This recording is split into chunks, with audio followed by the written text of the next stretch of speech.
ஹிஜாப் ஹலால், அது இல்லாமல் இருப்பது ஹராம். அல்லாஹ் உங்களுக்கு நரகத்தை தருவான் என்று எச்சரிக்கவில்லை. இந்த செய்திகளை உள்ளத்திலே ஏந்தி பாருங்கள்.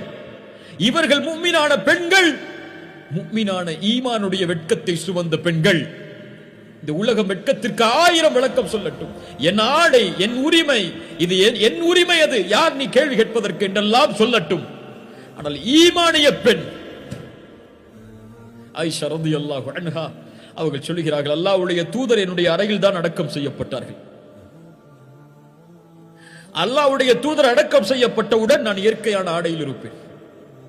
என் வீடு அது.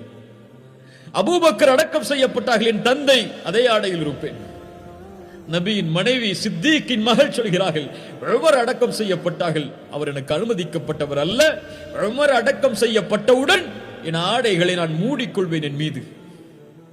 ஏன் ஏன் ஹயாஅம் மின் உமர், உமரோடு நான் நடந்து கொள்ள வேண்டிய வெட்க குணத்தால்.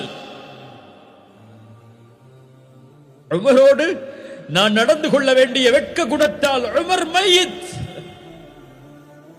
உமர் இறந்து விட்டார். அந்த இறந்து விட்ட ஜனாசாவோடு நான் நடந்து கொள்ள வேண்டிய வெட்க குணத்தால் நம் கல்புகள் இறந்து விட்டது. கண்ணியத்துக்குரியவர்கள், நம் கல்புகள் இறந்து விட்டது என்று